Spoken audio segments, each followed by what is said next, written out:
The year was 1916, and the world had grown tragically accustomed to industrial slaughter. Yet, behind the French lines near Verdun, where the earth had been churned into a liquid, chemical cemetery, a new, more intimate terror took root.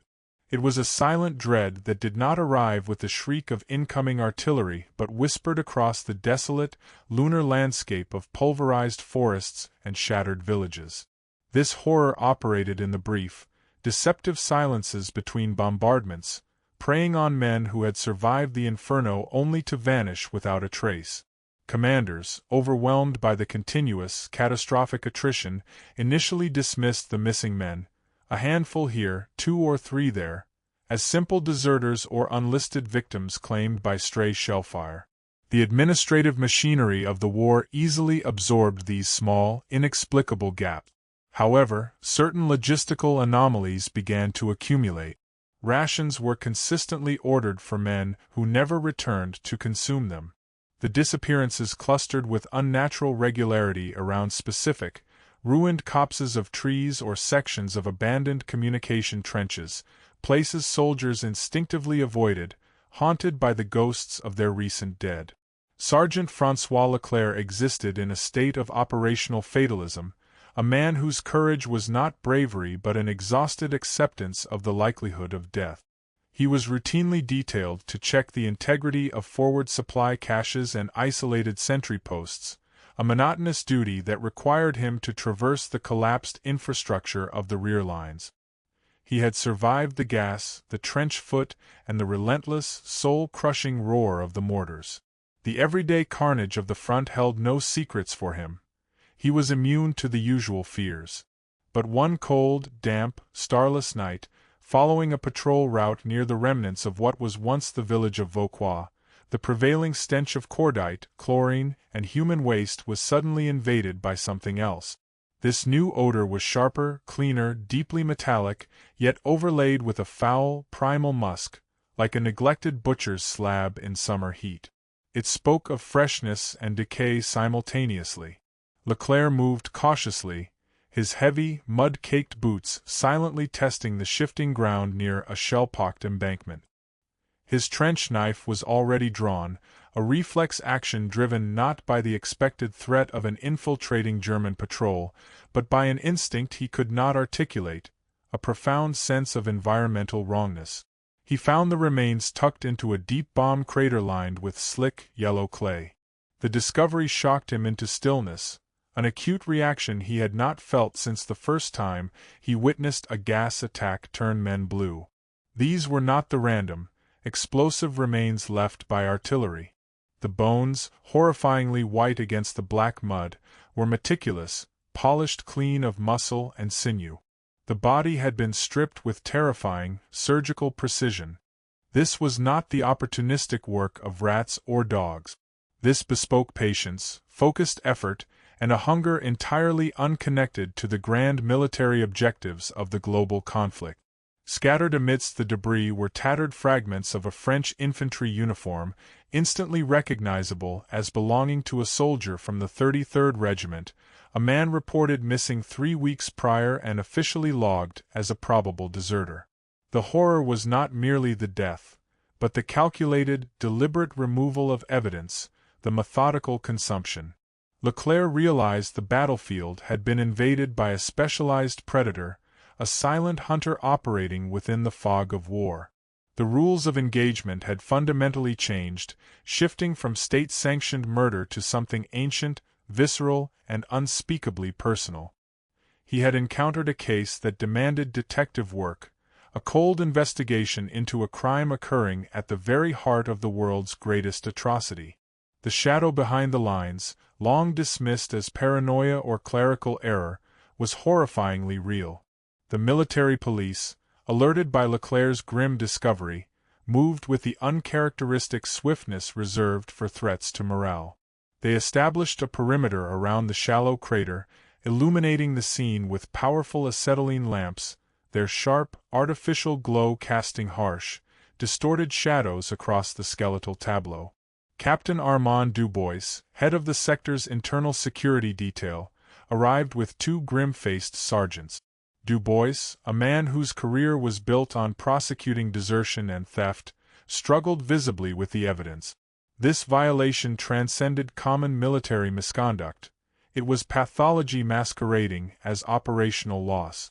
The forensic team, comprising a single medic hastily drafted from a field hospital and an elderly quartermaster adept at cataloging inventory, worked with uncomfortable haste.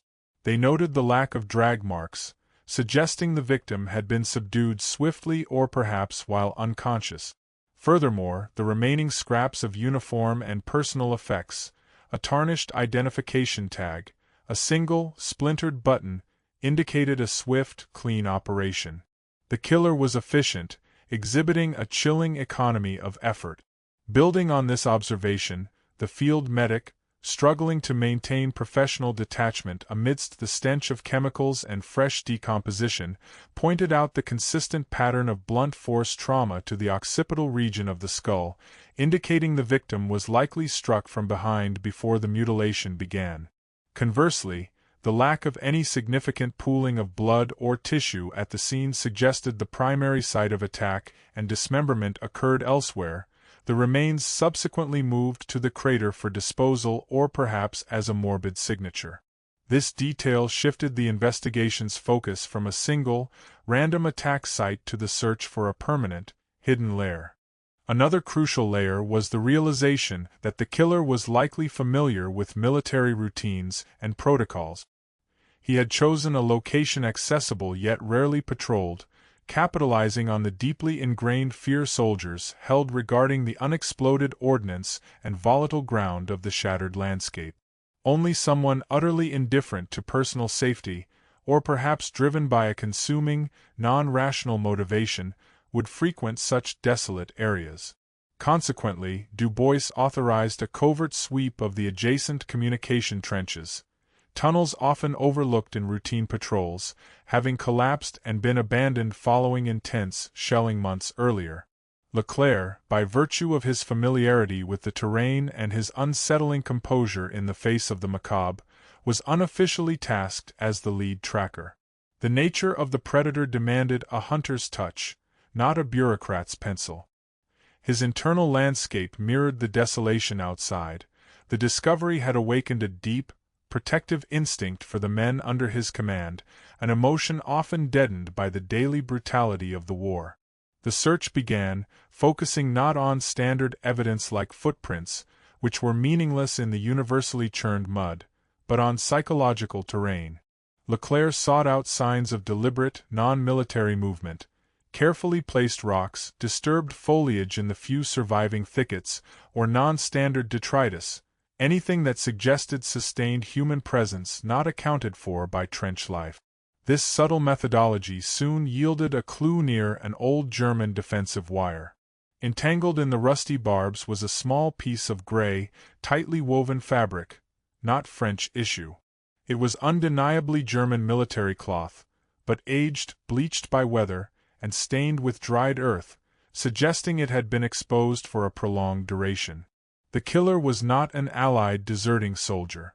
This expanded the threat exponentially, introducing the terrifying possibility of an undetected enemy operative, or something far more deranged, roaming the scarred battleground, blurring the lines between military enemy and psychotic predator. The conflict had birthed a new kind of ghost. The revelation of the enemy cloth snagged on the concertina wire acted as a lens, focusing the disparate anxieties of the investigation into a single, terrifying beam. Leclerc's pursuit was no longer simply a matter of tracking a madman. It was an intersection of military necessity and existential horror. The war, a vast, impersonal machine of death, had inadvertently incubated a specific, personalized form of madness. The environment itself, the pulverized earth, the relentless mud, the ceaseless ambient noise of distant artillery, became not merely the stage but an accomplice. The predator was cloaked not just by the darkness, but by the pervasive, normalized insanity of the trenches. Reflecting on this journey so far, one begins to understand the peculiar gravity of the situation. The evidence, previously scattered and dismissed as mere collateral damage, now coalesced into a disturbing narrative of psychological trauma externalized as violence. The killer's methods spoke to an almost animalistic regression, a profound loss of self that mirrored the loss of civilization occurring on the surface. He utilized the military's own wreckage, the endless craters, the subterranean warrens, the forgotten debris fields, as his hunting ground and sanctuary. This parasitic existence within the military structure demanded a unique profile, someone intimately familiar with the protocols of both sides, yet utterly detached from their objective. The search transitioned from a physical hunt to a study in psychological geography. Leclerc began to chart the disappearances, overlaying the locations onto detailed topographical map. What emerged was a pattern that avoided the actively fortified positions, yet remained close enough to the main supply arteries to guarantee a continuous stream of potential victims. The killer was harvesting the fringe, those soldiers momentarily isolated by the mundane requirements of logistics or sanitation, men who briefly stepped outside the communal safety of the dugout. It was a cold, calculated efficiency, terrifying in its quiet persistence, a grim harvest beneath the canopy of constant conflict. The internal pressure on the security detail grew heavier. Captain Dubois faced mounting skepticism from the high command, who viewed the report of a cannibalistic German deserter as sensationalist fiction, a narrative convenient for explaining away embarrassing gaps in troop rosters. Yet Leclerc's conviction was absolute, driven by the stark reality of what he had witnessed. He knew the truth lay buried beneath layers of political expediency and battlefield chaos. He felt the killer's proximity, a chilling echo in the abandoned trenches, recognizing the meticulousness required to survive months or perhaps a year undetected in the wasteland between the armies. This entire sequence of events, the methodical analysis of remains, the identification of the foreign fabric, the charting of the kill zones, served to strip away the veneer of random tragedy. The focus narrowed inexorably toward a point of convergence, a subterranean structure, perhaps a reinforced bunker or a deep cellar, where the madman could maintain anonymity, process his victims, and hold his silent vigil. The clues, the consistent trauma site, the absence of localized blood pooling, the intimate knowledge of the lines, all pointed downward into the earth, where the war's most profound psychological damage was stored. The investigation had become a metaphor for the war itself, an inescapable descent into the hidden, festering darkness beneath the surface of civilized conduct. The moment of confrontation was drawing close, poised on the edge of the world's greatest human slaughter, where one man's private horror was about to collide with another's weary pursuit of justice. The path forward was defined by shadows and the relentless, driving rain that turned the clay into viscous slurry. Leclerc and his small, hand-picked team moved like specters, navigating the treacherous maze of collapsing tunnels and unstable embankments, guided by the almost magnetic pull of the killer's operational pattern. They were closing the circle, tracing the final perimeter of a deranged existence forged in the crucible of explosion and earth. The air felt thick, heavy not just with moisture, but with the accumulated dread of countless unspoken horrors. The war had created a vacuum of morality, and something monstrous had filled it. Leclerc's final deduction was triggered by a map notation, an old, deep chalk quarry, historically used for temporary shelter during earlier skirmishes, lying precisely at the geometric center of the disappearance clusters. It was a site marked by silence, abandoned by both sides due to its vulnerability to direct fire. It was the perfect, overlooked sanctuary. The chalk quarry stood as a silent, gaping maw in the landscape, a natural anomaly within the engineered chaos of the front. The entrance to the quarry's main storage tunnels was partially obscured by a landslide of shell-churned earth and shattered masonry, making it invisible from aerial reconnaissance and difficult to access on foot. Leclerc, accompanied by 2 corporals, moved through the ruins under the cover of a dense, chemical fog that clung low to the ground, a byproduct of the recent artillery barrage. The corporals, hardened by years of trench warfare, moved with the quiet efficiency of men resigned to extreme danger, their breathing shallow in the fetid air. Inside the entrance tunnel, the temperature dropped instantly, and the noise of the distant conflict was muffled to a dull, rhythmic thumping. The atmosphere was immediately oppressive, a palpable mixture of stale, stagnant air and the distinct, sickening odor Leclerc now recognized as the killer's signature: unwashed humanity, dried blood, and something acrid, almost metallic. They ignited small, shielded lanterns, casting weak, dancing light on the rough-hewn walls. The tunnels were carved into the soft limestone, zigzagging deeper into the earth, creating a labyrinth designed for storage, now turned into a perfect hideout. They found the central chamber by following a trail of meticulously carved notches in the limestone, directional markers only visible upon close inspection, created by someone who needed to navigate the dark maze without hesitation. The chamber itself was vast and high-ceilinged, a subterranean hall of horrors. Against one wall, piled neatly, were the remnants of the victims: uniform scraps, identification tags, boots, and personal effects, a grotesque collection of trophies organized by regiment and perhaps date of acquisition. The realization of the scale and duration of the killer's activity hit with sickening force. This was not a recent pathology, but a sustained campaign of terror lasting months. The killer was there. He lay curled near a small, smoldering fire built from scavenged timber, his body skeletal, covered in ragged remnants of a faded German uniform, the tattered cloth matching the fragment found on the wire. His eyes, wide and vacant, registered the intrusion not with surprise, but with a sudden, feral hunger. He was driven beyond sanity, a creature of pure, destructive instinct, the physical manifestation of the war's subterranean horror. The confrontation was instantaneous and brutal, a silent struggle in the claustrophobic darkness.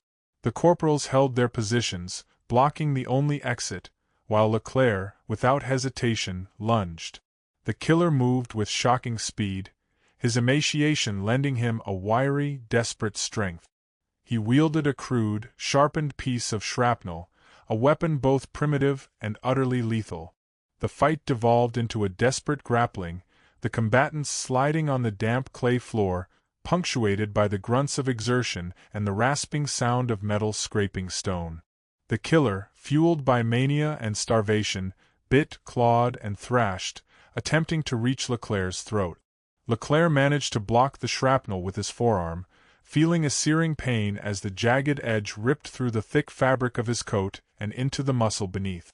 With a surge of adrenaline driven by sheer self-preservation, Leclerc drove the pommel of his own military shovel into the killer's chest, the heavy impact momentarily stunning the man.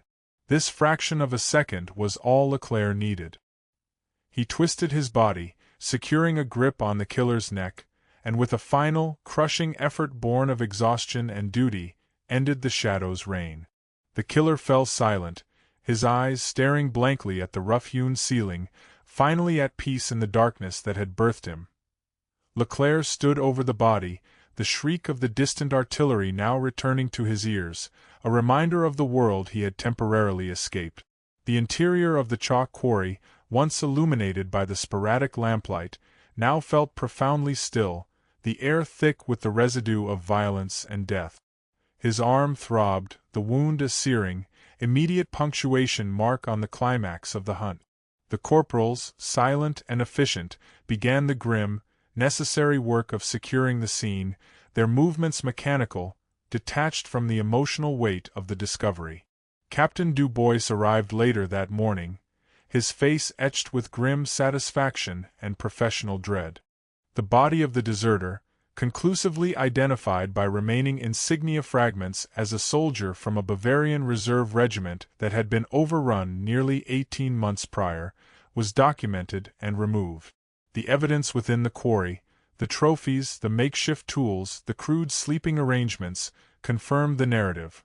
A soldier buried alive during a massive trench mortar explosion, dug out days later by his own retreating comrades, only to be abandoned in the ensuing chaos, his mind shattered by the dual trauma of burial and abandonment. The war had literally driven him underground, transforming a fighting man into a subterranean predator. The official report, meticulously crafted by Du Bois and signed by Leclerc, sanitized the most horrific details. The victims were attributed to a rogue enemy operative, severely traumatized and deranged by conditions, ensuring that the unsettling reality of cannibalism never reached the general troops, a necessary lie to protect the fragile scaffolding of morale. Leclerc received medical attention, the deep laceration on his arm bandaged tightly, a scar that would forever map the final confrontation. He returned to the surface, the bright, pale winter sun blinding after the hours spent in the dark quarry. The case was closed, the shadow removed. Yet, the experience had left an invisible, indelible mark on Leclerc. He had faced an enemy entirely separate from the political and territorial aims of the war. He had hunted a manifestation of pure desperation, a product of the very ground he was sworn to defend. Walking back toward the line, the omnipresent noise of the guns seemed different, less like a declaration of war and more like the constant, low-frequency hum of a world eating itself alive. He stopped at the edge of a communication trench and looked back at the scarred earth stretching toward the horizon, a boundless ruin where life and death held little distinction. The war was vast, but the human heart, capable of such profound psychological fracturing, was vast and terrifying in its own right. The true terror was not the enemy across no man's land, but the darkness that settled within men when the light of civilization was utterly extinguished. Leclerc knew, with chilling certainty, that while this particular ghost had been laid to rest, the conditions that forged him remained, ready to conjure others from the depths. The justice delivered was raw, visceral, and necessary, but the silence he had earned was heavy, a quiet reflection on the fragility of the human soul caught in the grinding mechanism of total war. He adjusted his helmet, the metallic clang echoing faintly in the damp air, and resumed his march toward the front, carrying the weight of the quarry's silence and the terrible knowledge of what lies beneath the surface. The formal closure of the quarry case brought an unnerving silence to Leclerc's immediate surroundings, yet the greater cacophony of the war continued unabated, a constant, low roar that now seemed to possess a deeper, more chilling resonance. The required reports were filed, the protocols observed, and the specific horror of the subterranean hunt was carefully wrapped in bureaucratic language, buried beneath layers of euphemism and military expediency. The incident became a footnote, a small, aberrant statistical adjustment in the relentless ledger of the Western Front. But for Leclerc, the experience transcended mere duty. It became a psychic wound that ran deeper than the superficial laceration on his arm. He observed the ongoing flow of men, their faces masks of exhaustion and fatalism, and saw them not as comrades, but as potential raw material for the kind of insanity he had just extinguished. The German deserter was not unique in his trauma, only in his extreme expression of it. He was a perfect distillation of the battlefield's true harvest, the destruction of the moral self. Leclerc understood that the ground near Verdun was not merely soaked with blood and polluted with gas. It was saturated with the invisible, lingering residue of shattered minds, and the chalk quarry served as a monument to that hidden cost.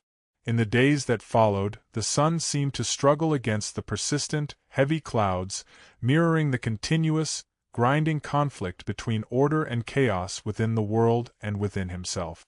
The investigation had not offered the clean satisfaction of traditional justice. Killing the deserter was not a moral victory. It was a visceral necessity, the brutal removal of a malignancy threatening the structural integrity of the command chain's already tenuous grip on reality. The true crime was the environment itself, the crucible that had melted the man's sanity, turning him from a soldier driven by patriotic duty into an animal driven by primal, starved desperation. This realization fundamentally altered Leclerc's perception of the enemy. He no longer viewed the German lines across the fields with simple hatred. He saw a mirror reflecting the same desperate, damaged souls. The line of conflict was not just defined by barbed wire and rifle fire, but by the thin, fragile boundary separating sanity from the abyss. He had pursued a ghost created by the very systemic violence that defined his life, a creature born of explosion and abandonment, demonstrating that the deepest threats often emerge not from external invasion, but from internal collapse. Ultimately, the burden of the chalk quarry was the knowledge that true evil was not always grand or ideological, but could be utterly pathetic, driven by profound fear and biological need. The war allowed men to believe in grand causes while forcing them to commit unspeakable acts, but the deserters simply removed the pretense, acting out the horror without the justification of a uniform or a flag. Leclerc carried this knowledge like shrapnel lodged close to the heart, a constant, dull ache that superseded the memory of the gas or the shelling. He stood now on the trench fire step, the mud clinging to his boots with relentless tenacity, feeling the endless, cyclical nature of the war.